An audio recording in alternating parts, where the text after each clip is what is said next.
starting to get cold out. Just wondering what it's going to be like when I'm filming in winter, and I have to wear gloves and a coat and all this other fun stuff. I don't know, I've never done that before. And the closest I came to that was having my little shitty digital camera, which doubled as my original webcam, and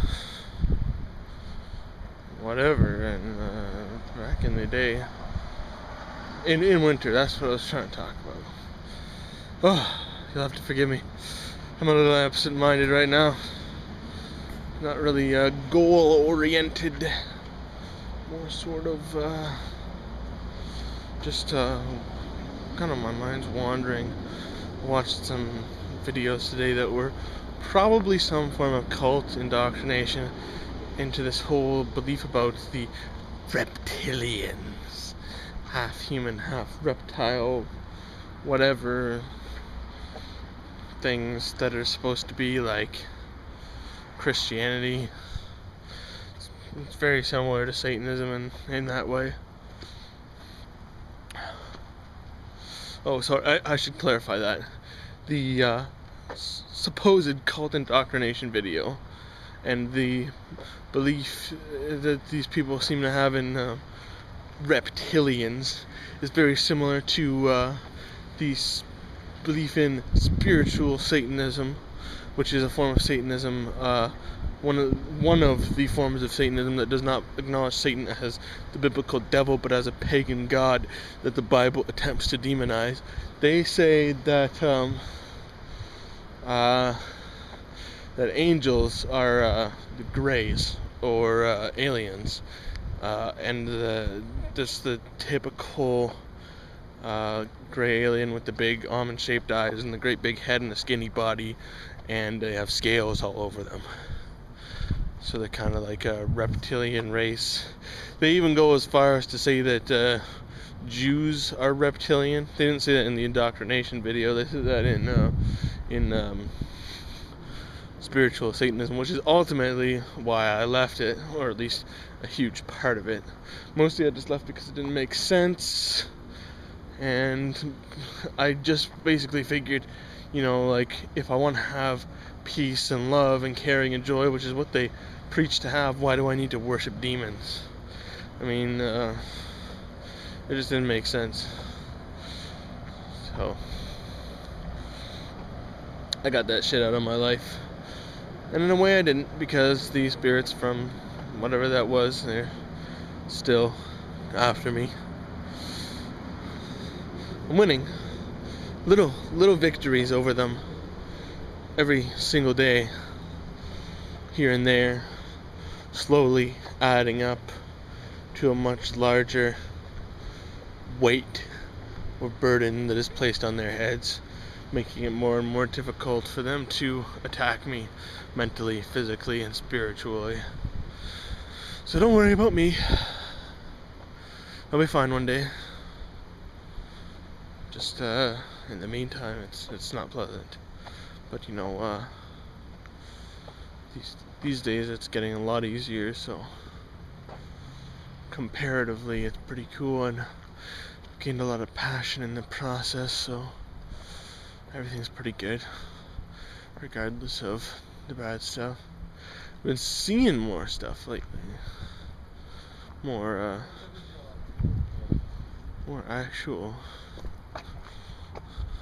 like real visible effects of these so-called spirits. And if you'd like to think for a second that that's because my medication was reduced, then think again, because I've been seeing them more extremely since probably a month or two before my medication was reduced. And on top of that, I am well aware that they're more sporadic cries for help, or rather, their more visible action in the physical world is because they're being defeated. See, they're more extreme when they're being defeated, when in the same way that you're more of an intense fighter when you're fighting for your life, when your health is low. In the same way that Mega Man X breathes deeply, like he's fighting like a badass when his health is getting closer to zero. The Mega Man X reference is irrelevant, except for something my friend said to me once. It's just my mnemonic, how I make the connection.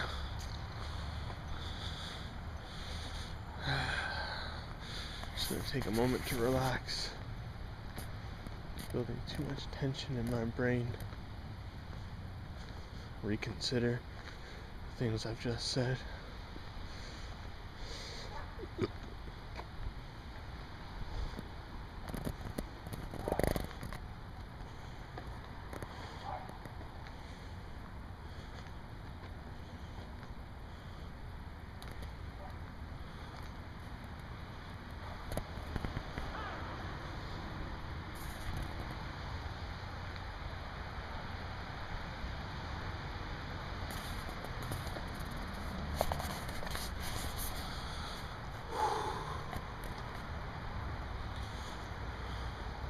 So,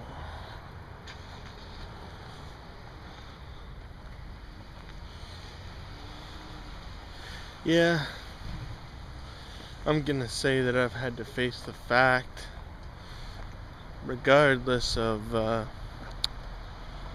lingering wants to believe in,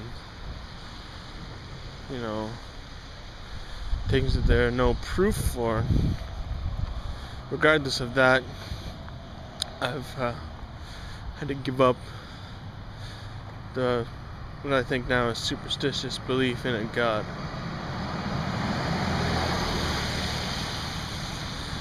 Or any God whatsoever.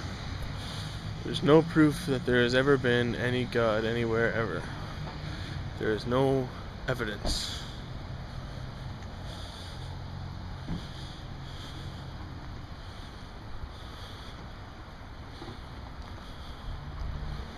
There are plenty of things you can use to make excuses and arguments, but no actual evidence.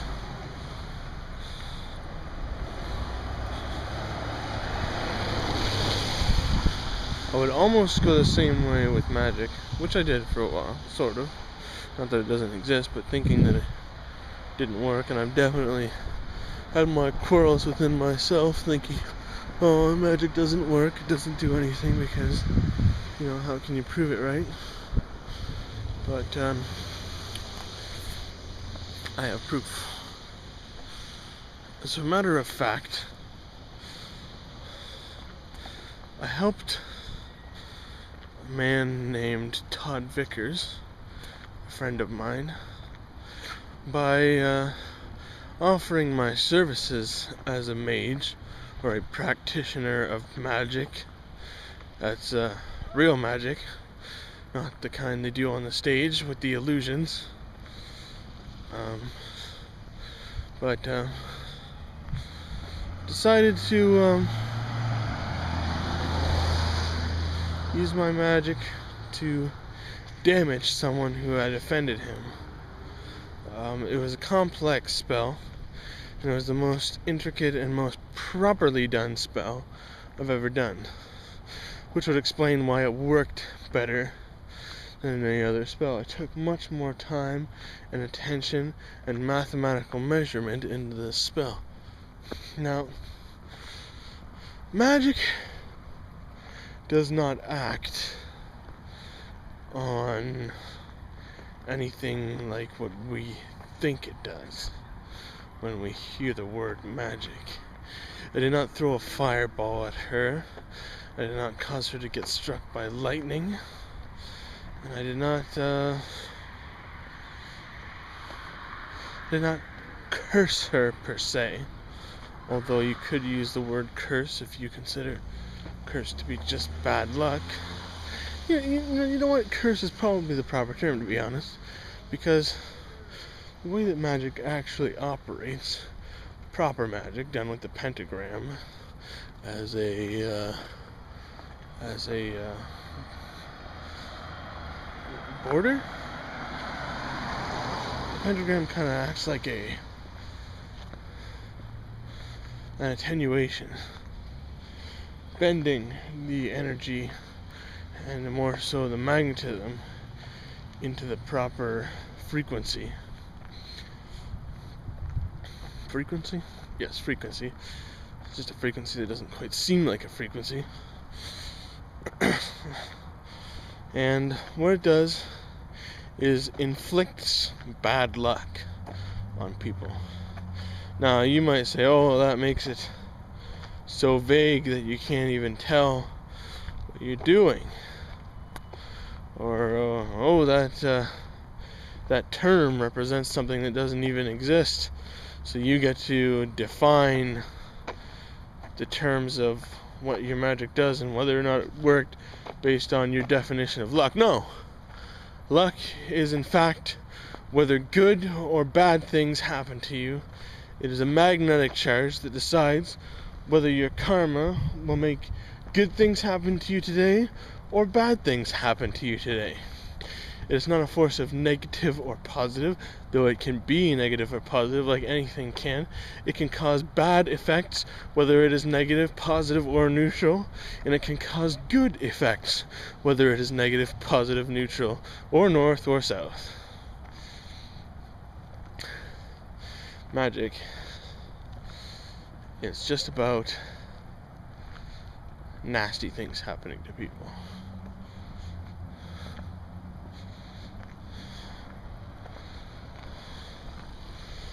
It can have positive sides by bending the rules. However, not breaking them. It is possible to do good things with magic. It's just a lot more complicated.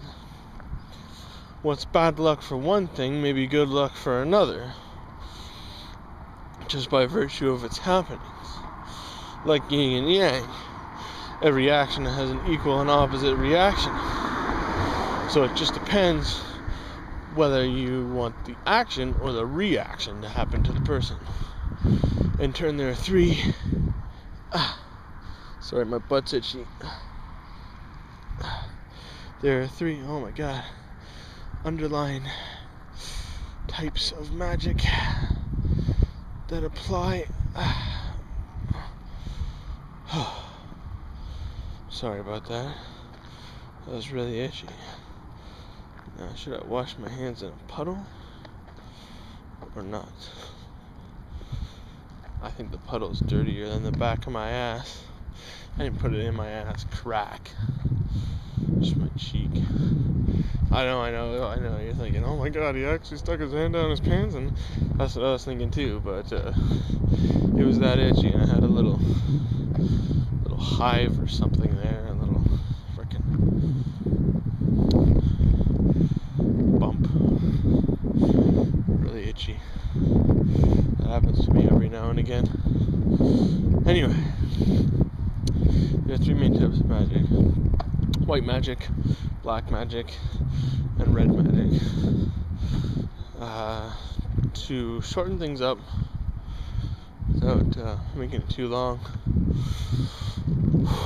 black magic is about damage, it's about attack, it's about bad luck, it's about pain, it's about things you don't want to happen. Red magic is about movement. It's about moving things around, trafficking things, carrying things from one point to another, moving something from point A to point B. So, strictly magnetism. push and pull. And white magic is about healing, or rather making things better or more friendly or more positive. So all these things can be used to do something good or something bad. It depends how you use them, and that's just the system you have. So I used all three of them, plus I used Ninpo, plus I used a 7-pointed star to finalize it, and each one had 3 different stages. I can't remember every stage, but I gave Todd different options for what I wanted to do to this person, or what he wanted to do, but what I was going to do to this person with this magic. And it basically added up to her being caught in a cycle of repetitive pain and suffering and having her friends abandon her and stuff like that, until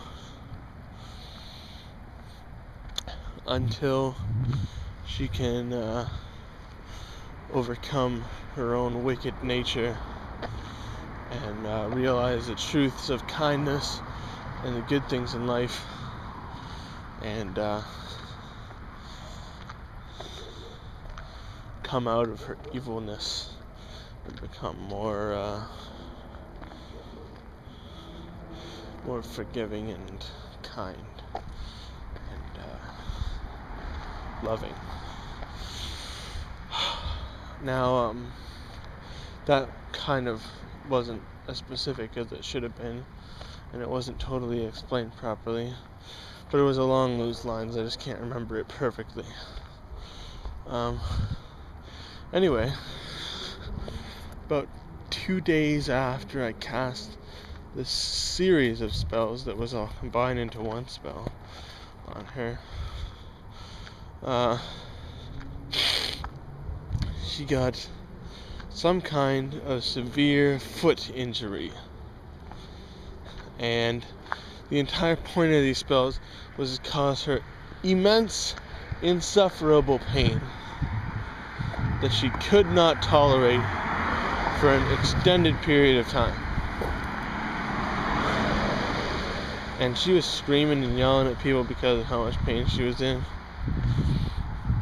And the screaming and yelling didn't last that long, but the pain and her foot problems, the pain, I don't know when it stopped or if it has stopped, but at least the most extreme part of the pain, where she was still complaining extremely about it, lasted for at least a good 3 or 4 weeks minimum. Probably a month or 2. Maybe a month and a half. And her friends did stop talking to her. They're talking to her again now. But see, I told Todd he wanted to go all the way just to complete suffering. But I told him, if we never release her from the suffering, if we never provide her a condition to be free from it, then we'll be locked in the eternal suffering with her until we release her, basically. I didn't even say until we release her, but I'd have to actually undo the spell, or one of us. Wouldn't work if somebody else did it. One of us, because we were the ones that put the intent into it. We were the ones that gave it extended bad karma to her. One of us would have to undo the spell, or we would be locked in the suffering and bitterness with her. There had to be an outlet. There had to be, it can't be a balloon. There has to be a channel for gas to escape as well. There has to be some kind of exhaust, or to just fill up and fill up and fill up until it bursts, or it will just keep filling up and the tension will just keep increasing until it's unbearable. Magic always comes back on the caster. There's always a price to pay. So you have to give the Cast D options, ways to defeat the spell, or the spell will defeat you. The only way for it to be fair, since they have no control over the magic, is for you to give them a goal to accomplish in order to alleviate the spell.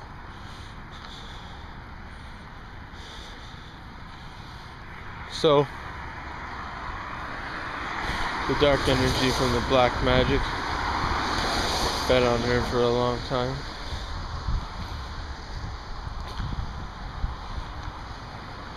She's actually going to have to go have surgery on her foot.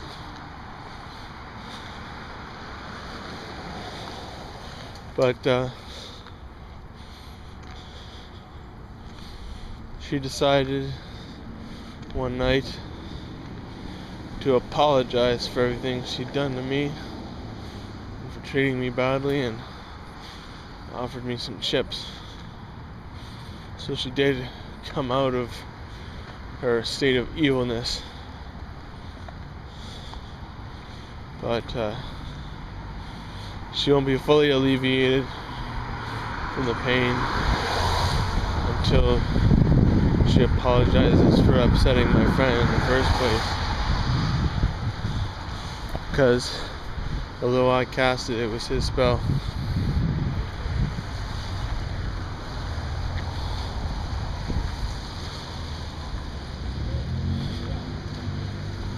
It was what he wanted. It was what he wanted directed at her.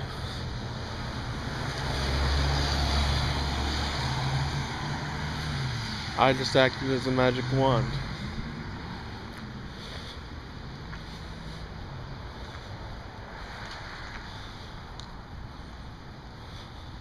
I'm not without blame in any way, or whatever, for her being in pain. As a matter of fact, the bigger part of the blame, but it still never would have happened if it wasn't that he wanted it to happen. It was his idea. He was going to get his friend to do it, but I just offered that I'd do it.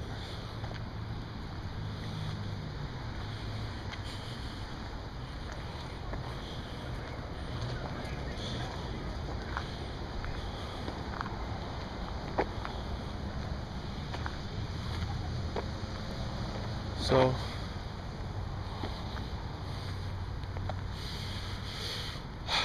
now I remember where I was going with this.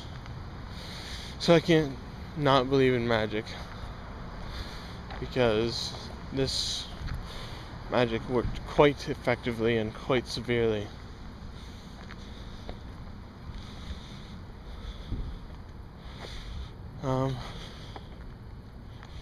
And yeah. So I'm not gonna say there's no such thing as anything supernatural, or just because something isn't easy to see with your naked eye that makes it not real. That's beyond skepticism. That's like irrationality, really. It's just the opposite end of irrationality from Christianity. Christianity is the one end of irrationality. Let's believe whatever anybody tells us that comes from our group. We just believe everything, all the doctrines of our group without questioning them, and everything against the doctrines of that group, we're against those things. And then you have basically the same thing with atheism. We're gonna go completely with the doctrines of science. Anything that goes against the doctrines of science must be false, and therefore we must not only claim that it's false without any proof that it's false. But we must also ridicule anyone that believes in anything remotely unscientific.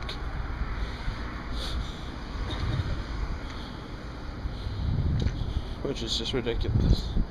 And like ridiculing Christians for being Christians is like the stupidest thing you can do if you're an atheist. I mean, I was a Christian. Christians aren't Christians because they choose to be Christians. Christians are Christians because they think they're right. Same reason atheists are atheists. They're going by the idea they understand to be truth. Whether it is truth or not. That's what they think. It's their belief. The atheists would argue that it's a non-belief. But it's actually the belief that theism is incorrect.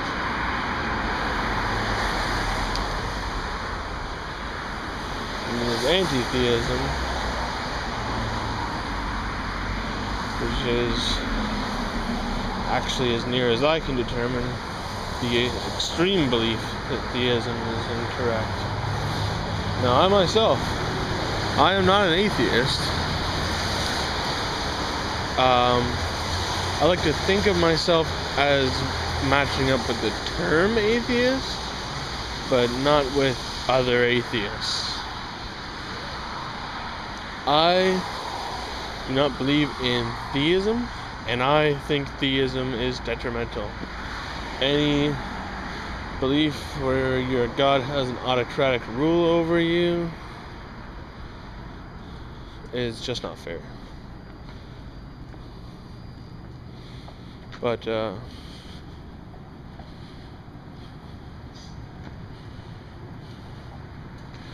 I just can't find that my opinions match the views of other atheists. I mean, just because this religion's wrong, or that religion's wrong, or this God doesn't exist, and that God doesn't exist, does that mean we can discount every single thing that's in those religions? Does that mean just if something is even remotely affiliated with religion that it's not true? No, I mean, they said Jesus was born in Bethlehem, right? Now, I'm not about to feed you a story about Jesus, but just offhand, Bethlehem is a real place, and it's in the Bible. So obviously not everything in the Bible is false. That Jesus probably wasn't born there. Jesus probably never even existed. But Bethlehem did, and it was in the Bible. So just because I'm an atheist, or a non-theist, or just, I don't want to use the word agnostic, but a non-believer, I'll just go with that. Actually, just because I'm non-religious does not mean that I can't believe in anything that's more amazing than science. And don't give me that shit that science is so amazing because look at the whole universe. The universe is not science. Science is a tool that measures the universe.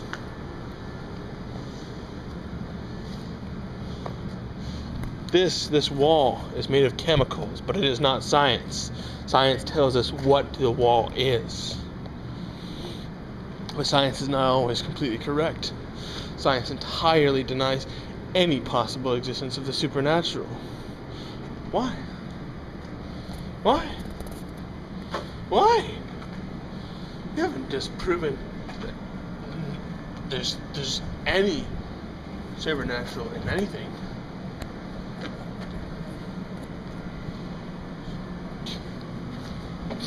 You may very well have disproven every single religion, but that doesn't mean that they didn't try to compile a bunch of things that they understood then that we don't understand now into something that didn't make much sense because they tried to have their own way of understanding it that wasn't really right. And it doesn't mean the lack of what I think either, which is that religion tries to take advantage of magic and other supernatural forces and tell us how we're allowed to interact with them, or tell us plainly that we're not allowed to interact with them, like in Christianity where it says we can't use magic and only God can do the supernatural. I mean, really, science is the same thing. Magic is forbidden. Can't do supernatural things. Can only do natural things.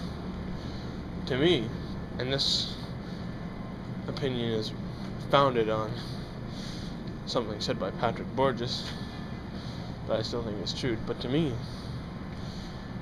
supernatural is natural. If you carry natural so far in a certain direction, it becomes supernatural. If you take the concept of supernatural so far in a certain direction, it becomes natural. I mean, the sun shines. The sun provides heat and warmth to us.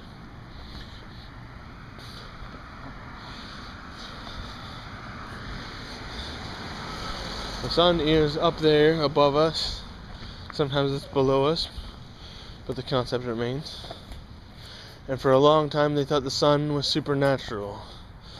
Some periods of time, some places, probably even some people now, thought that the sun was a god. And the sun was supernatural in its abilities. And I think it could be taken either way. We could say it's supernatural in its ability to fling planets around like ragdolls. Or we could say it was never supernatural, and everything supernatural is just natural. Supernatural is just a word we use for things when we don't know how to explain them. They once thought lightning was supernatural, that only God can understand it. So what if we just haven't worked out invisible magic?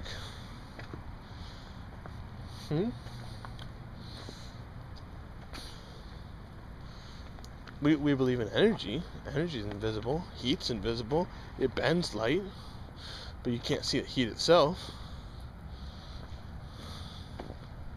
Wind is invisible, but you can see what it does. Just like my magic was invisible for the most part. And you could still see that woman's foot was injured. She suffered like I planned for her to suffer, in exactly the same capacity I had planned for her to suffer.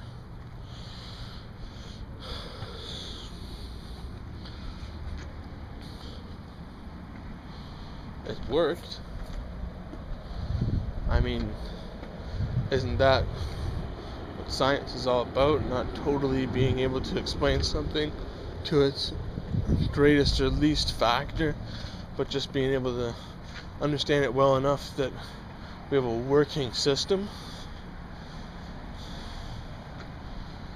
I mean, I remember being told when I was like probably 6 years old, maybe 5, thinking 6, yeah, 6, that bumblebees shouldn't be able to fly with the size of wings they have, according to science's laws of physics. Some things about physics are right, some things about physics are spot on, but other things aren't. It's like religion. I'm not saying that there's an equal amount of things that are right as there are that are wrong. I'm just saying there are no humans that have it right.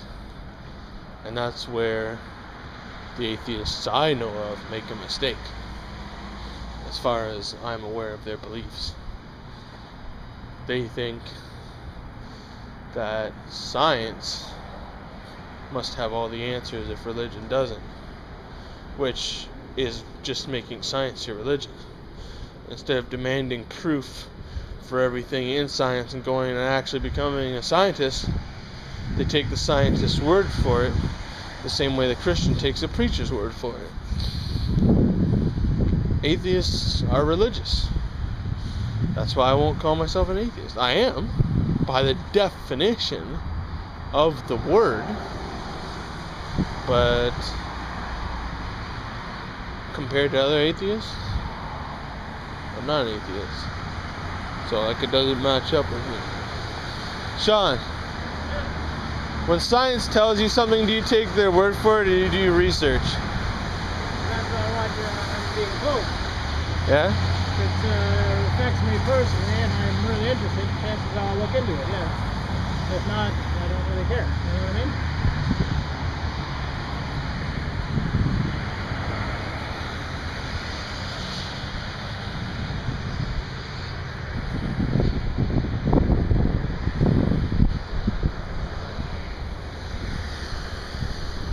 In the words of an atheist, that man who I just spoke to was an atheist.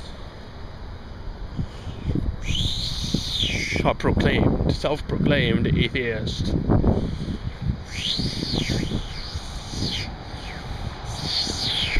You could really spin that either way. You could say he doesn't really care about science, or you could say he doesn't really care about actually researching it.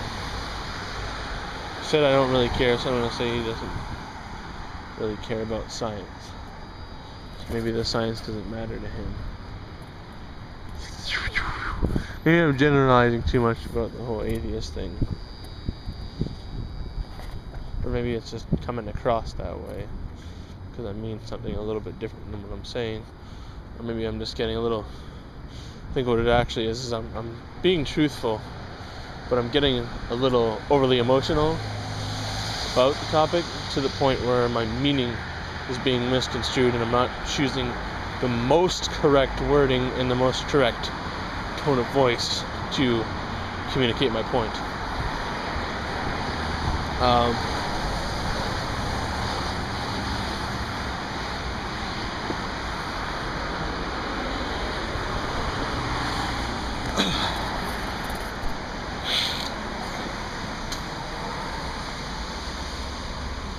All I really mean is everybody believes something, even atheists. So they shouldn't be coming down on people trying to say, you're stupid for your beliefs. They can say your beliefs are wrong all they want, but they usually try to tell you why your beliefs are stupid, or how they have proof that your beliefs don't exist when, I don't know, sometimes, I'm not going to say 9 times out of 10 or give you a statistic, but sometimes they don't have proof that you're wrong and they just tell you it's stupid because it's a fairy tale or it's because it's supernatural, and the very fact of it being supernatural is adequate to disprove its existence, which doesn't make sense.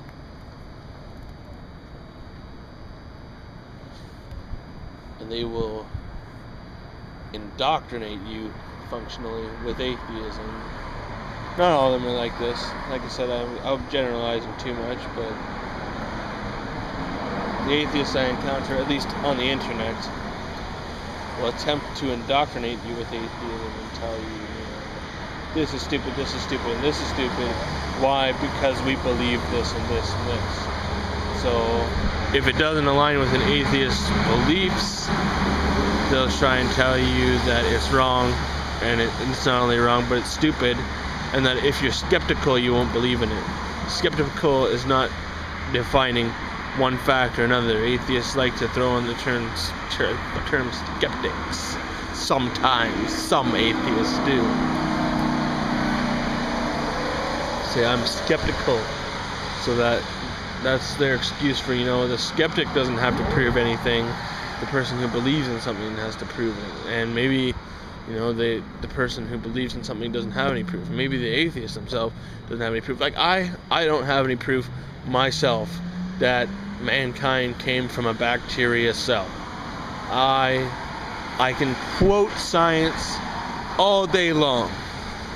I can sit here and tell you all the things I know about where science says we came from. But I personally, Raymond Claremont, has no proof that mankind came from a bacteria cell. And most people don't, because they're not a scientist. People who are scientists, they have proof because they know the facts. People who have done extensive research on the fact, they have proof. Or at least they have books that tell them there's proof. You know, camera tricks and trick photography have been around as long as cameras have. It's not necessarily to Photoshop something in order for them to fabricate proof. I'm not saying it is fabricated, but I don't really trust our government and the people, for the most part, that are conveying information to us.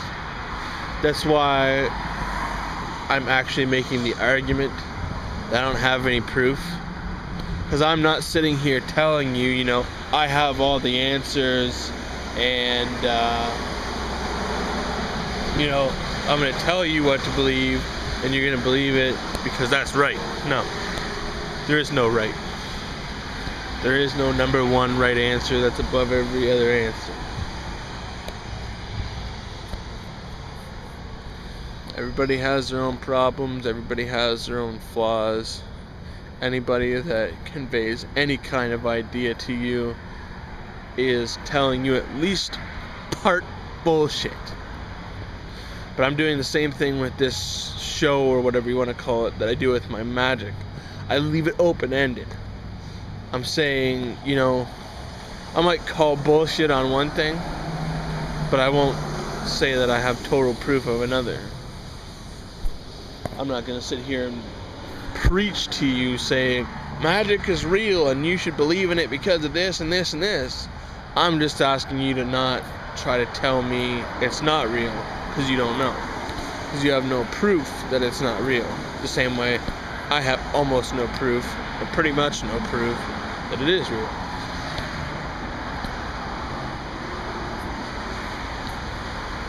I have no proof really of anything.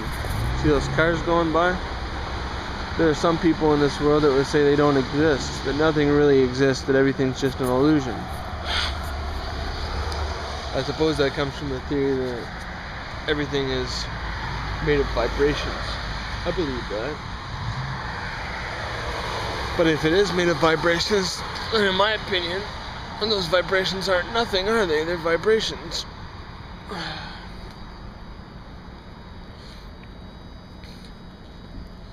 And you know how much more elaborate in its liveliness is the universe if it is comprised entirely of motion and just at different frequencies. Just think about that.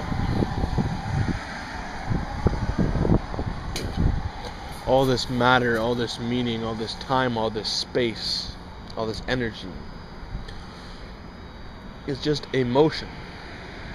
Several motions arranged in such a way that they collide and take on chemical properties.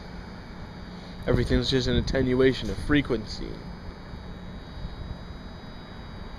Think about that.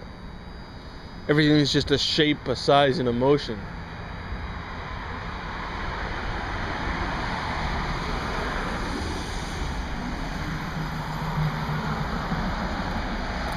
Like it could all be destroyed in the blink of an eye.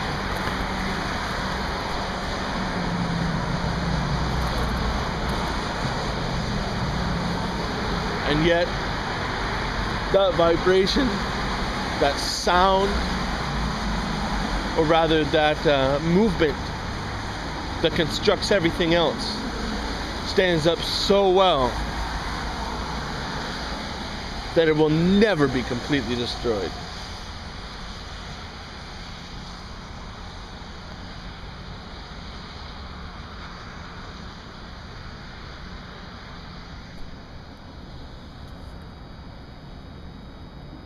Everything is moving in one way or another.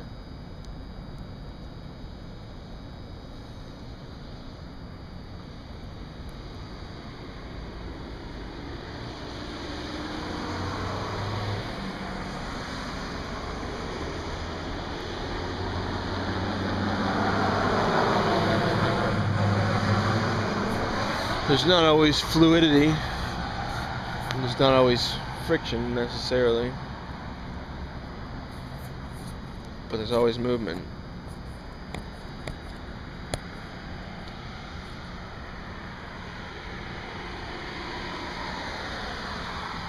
They say space is empty, so there'd be nothing to rub up against, so there'd be no friction, or the friction would either that or be dissipated out into the whole of space, so you'd lose all your heat.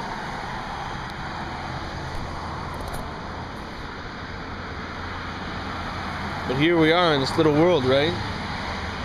There's nowhere really to go. We can just go around and come back.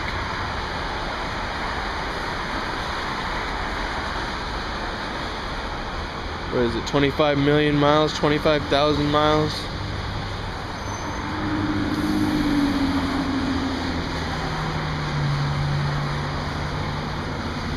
Either way, it's not forever, you know. You can't just keep going and going and going. This planet has an end, and it all means something. It's all got a purpose. Nobody really knows what it is. What time is it? Oh. How you doing, Kevin? Good. What are you doing? Alright, I'm just recording the show for YouTube. Show. Just a vlog. My brother-in-law has videotape of Foreigner at the casino last night. Foreigner? I remember that band? Oh, it's a band. Yeah. I thought you just meant a foreigner. The band Foreigner. I was gonna say, what's the big deal? There was a Pakistani guy at the frickin' casino. Oh no, he went and seen the band Foreigner last night. We got tapes of it. I will bet 100 chips. Oh, quick, film him!